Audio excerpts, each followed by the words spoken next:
Alan Watts has this quote where he says, "We can become so consumed with trying to improve our lives that we altogether forget to live them."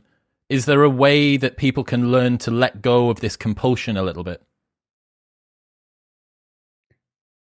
That's a really good question. I think my second book implicitly answers some of that, and explicitly some of it as well. But the implicit part is there's an increased emphasis on social ties.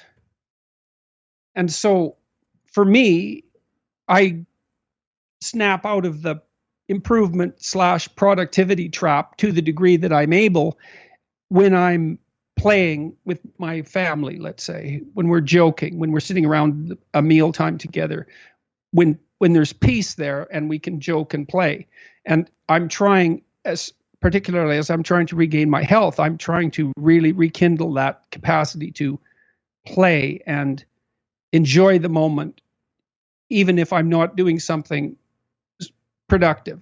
And that's a very difficult balance to attain. Optimally, like any optimal balance, is difficult to attain.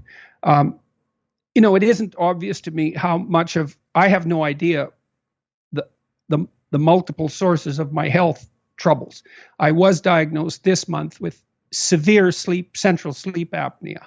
And so that was a great relief because I have a machine now, so I breathe properly. I was waking up 25 times an hour, apparently. My sleep was, so I was getting no restorative sleep. And so that was one major contributor. And since I've been breathing at night, I've actually been feeling quite a bit better, unsurprisingly. But I've been scouring my conscience to determine if you have an undiagnosed illness, especially if it's severe, it's very likely that you're going to tear yourself apart looking for what you did wrong to have this arise. And, I think that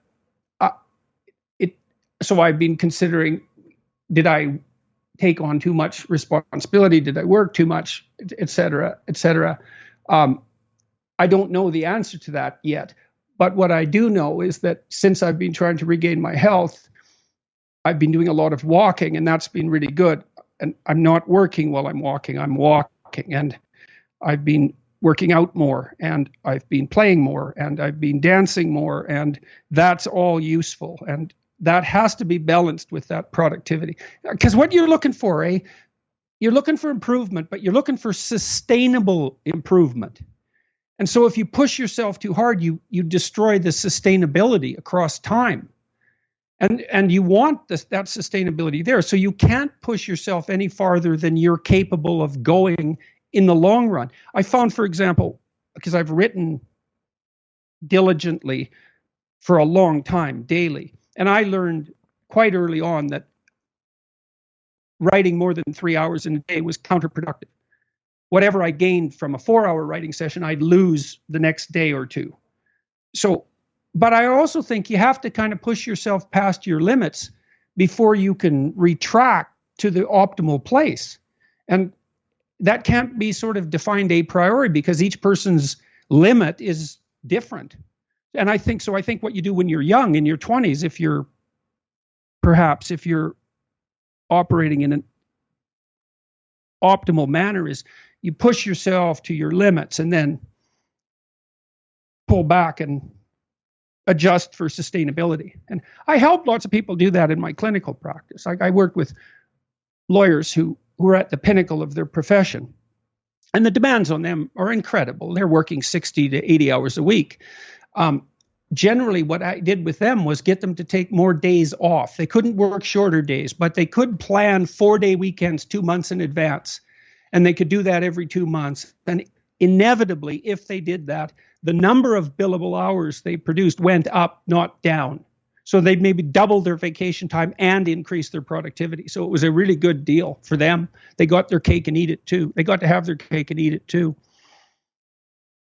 So do we need to learn to play, in a way? Play can be... We need to remember how.